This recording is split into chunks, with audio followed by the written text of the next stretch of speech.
สารเอาไว้ถ้าอภัยทำผิดให้มีอันเป็นไปวันที่ห่างไกลสองเฮาน้ำตาไหลนองอายเอ่ยก่อนเคยให้คำสา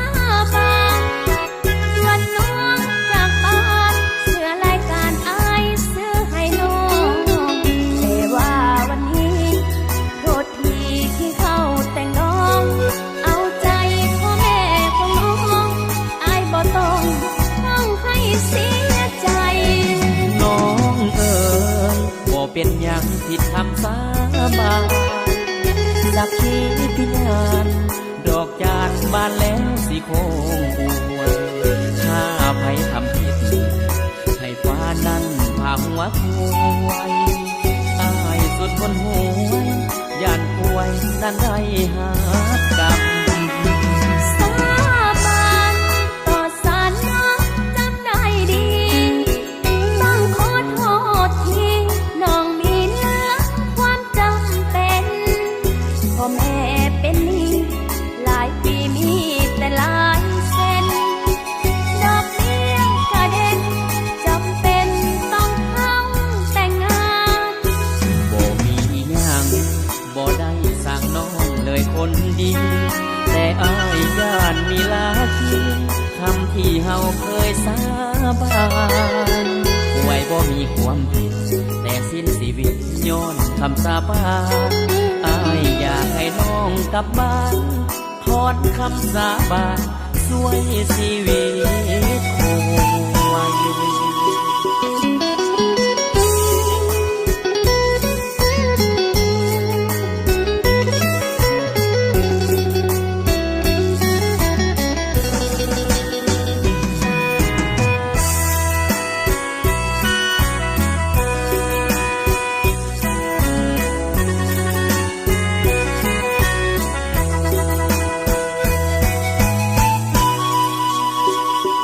น้องเอ๋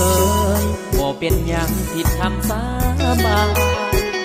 สักขีพยานดอกจานบานแล้วสิโคงอวยถ้าอภัยทำผิดให้ฟ้านั้นพาหัวควายอายสุดคนหวยย่านป่วยนั้นได้หากรรมสาบานต่อสารน้องจำได้ดีต้องขอโทษทีน้องมีเหลือความจำเป็นพ่อแม่เป็นหนี้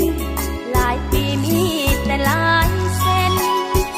ดอกเบี้ยกระเด็นจำเป็นต้องเข้าแต่งงานบ่มีหยังบ่ได้สั่งน้องเลยคนดีแต่อายย่านมีลาคีคำที่เฮาเคยสาบานไว้บ่มีความผิดแต่สิ้นชีวิตย้อนคำสาบานอายอยากให้น้องกลับบ้านถอนคำสาบานช่วยชีวิตคงไว้